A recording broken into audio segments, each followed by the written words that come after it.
நீங்கள் பார்த்துக் கொண்டிருப்பது உங்கள் விஜய். சோமவல்லியப்பன் சார், ஒவ்வொருத்தருக்கும் ஒவ்வொரு மாதிரி டியூ டு வேரியஸ் சுச்சுவேஷன்ஸ் கணவர் பிரெட் வின்னர் இறந்து போகிறாரு அல்லது அவர் சரியில்லை. எக்கனாமிக்கல் சஃபரிங்ஸுக்கு யாரை ப்ளேம் பண்ணுறது?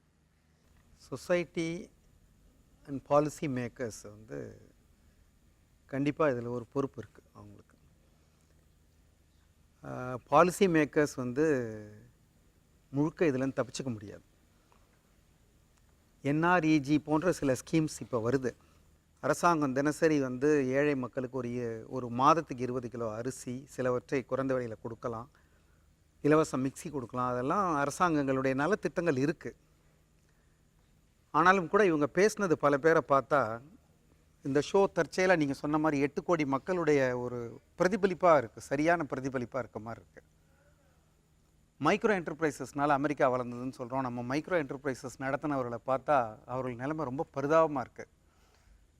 இங்கே வந்த பிறகு தான் இதனுடைய ஆழம் பல இடங்களில் பேசுகிற எனக்கு ரொம்ப டீப்பாக புரியுது. இது வந்து எவ்வளோ டீப்பாக இருக்குது இந்த விஷயங்கள். வங்கியில் போய் கடன் கேட்டால் திருப்பி கட்டாதவங்க இருக்கிறத பற்றி நிறைய செய்திகள் வருது. திருப்பி கட்ட முயற்சி செய்கிறவங்க எவ்வளோ சிரமப்படுறாங்க அப்படிங்கிறத பார்க்குறோம். ஒரு கோடி கோடியாக கொடுத்த பணத்தை எல்லாம் திரும்ப வாங்க முடியாத வங்கிகள் அந்த பையனுக்கு கடன் கொடுக்க தான் யோசிச்சு. ஆமாம், இதையெல்லாம் தாண்டி இந்த சமூகத்தில் இந்த சாதாரண மக்கள் வந்து மேலே வர்றதுக்கு அந்த பெண்ணு இவங்க எல்லாம் போராடுறதையெல்லாம் பார்த்தா ஒரு ஓவர்வெல்மிங்காக தோணுது. இதுக்காக ஒரு காமன் ட்ரஸ்ட்டை க்ரியேட் பண்ணலாமா?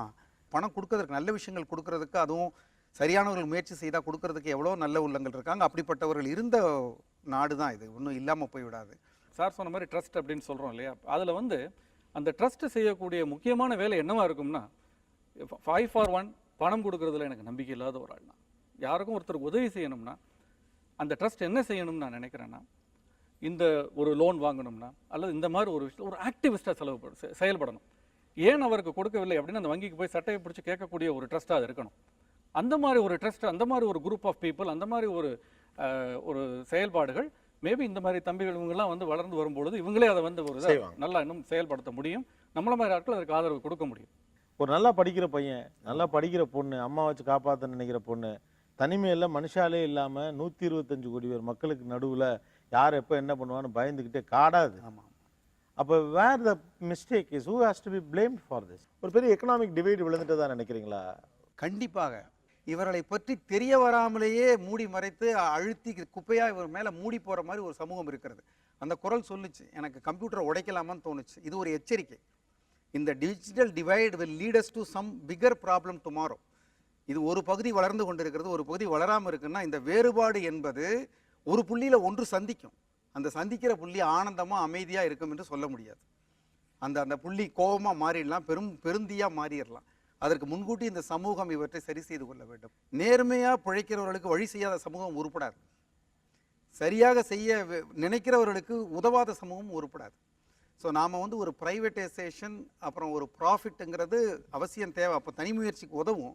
ஆனால் அதை கொஞ்சம் ஓவராக நாம் பர்சியூ பண்ணுறதுல சோஷியல் காசை மறந்து விட்டோமோ என்பதை தான் இந்த சில குரல்கள் எனக்கு எச்சரிக்கையாக தெரிவிக்கும். ஒரு பக்கம் பணம் நிறையா வந்துட்டு தான் இருக்குது. ஓகே, இவங்க எல்லாருக்கும் ஒரு சோஷியல் சேஞ்ச் நடக்கிறதுக்கு மிடில் கிளாஸ் கொஞ்சம் காதையும் கண்ணையும் கொடுக்கணும். இல்லை, இவங்களுக்கு எல்லாத்தையும் அரசாங்கம் செய்யணும்னு உட்கார முடியாது. அல்லது அரசாங்கத்தை அந்த பாலிசியை உருவாக்குங்கிற இடத்த நோக்கி நகர்த்துவதற்கான அதிகாரம் அதிக எண்ணிக்கையில் இருக்கக்கூடிய மிடில் கிளாஸ் கையில் இருக்குது. ஆனால் மிடில் கிளாஸே ஃபினான்ஸை கரெக்டாக பிளான் பண்ணுதானே எனக்கு தெரியலை. ஸோ இந்த மிடில் கிளாஸ்க்கு, இன்னைக்கு இருக்க மிடில் கிளாஸ்க்கு அவங்க ஃபைனான்ஸை அவங்க எப்படி பிளான் பண்ணணும்? எவ்வளோ சம்பாதிச்சாலும் அதை செலவு பண்ணுறதுக்குள்ள நியாயத்தை கற்பித்துக் கொள்கிறார்கள் அவங்களே. ஒரு மிடில் கிளாஸை பொறுத்த வரைக்கும் ஈக்குவேஷனை மாற்றணும். இப்போ என்ன பண்ணுறாங்கன்னா, அவங்க பட்ஜெட்டே போடுறதில்ல. அப்படி பட்ஜெட் போட்டாங்கன்னா கூட அது ஒரு தவறான பட்ஜெட்டாக இருக்குது. 50,000 ரூபாய் சம்பளம்னா 50,000 ரூபாய்க்கு பட்ஜெட் போடுறாங்க. போட்டுட்டு 5,000 ரூபாய் துண்டு விழுகுதுன்னு கவர்மெண்ட் ஆஃப் இந்தியா மாதிரி சொல்லிட்டு இருக்காங்க. So sarcastic, but I enjoy that. Okay, இப்போ எப்படி இருக்குதுன்னா, income minus expenditure is equal to சேவிங்ஸ்னு சொல்கிறோம். Income minus expenditure is equal to savings. So 50,000 ரூபாய் வருமானம், 55,000 ரூபாய் செலவுங்கிறப்ப சேவிங்ஸ் எங்கே இருக்குது? இல்லை. இதை மாற்றி அமைக்க வேண்டிய காலகட்டம் இப்பொழுது இருக்கிறது. Income minus savings is equal to expenditure. உங்களுடைய சேவிங் போக மீதி பணத்தை தான் நீங்க செலவு பண்ணணுமே ஒழிய ஆமா செலவு பண்ணது போக மீதி இருக்க பணத்தை மிச்சம் saving னு பண்றேன்னு சொல்லக்கூடாது. சொல்லக்கூடாது. Yes, வாரன் பஃபெட் சொன்ன மாதிரி. இந்த ஒரு சுய கட்டுப்பாடு இன்று கட்டாயம் அவங்களுக்கு வர வேண்டும்.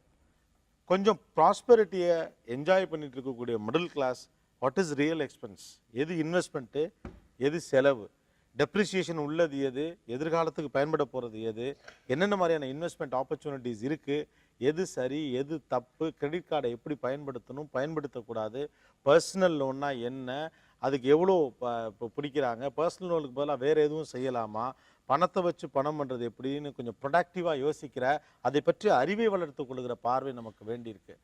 தலாய் லாமா வந்து ஒரு அழகான ஒரு வார்த்தை சொன்னார். இந்த உலகம் முழுவதும் எல்லாரும் அமெரிக்கன் வே ஆஃப் லைஃப்பை வாழ ஆசைப்படுறாங்க. அப்படி எல்லாரும் வாழ ஆசைப்பட்டபடி வாழணும்னு நினச்சா அவ்வளோ ரிசோர்ஸே இந்த உலகத்தில் இல்லை.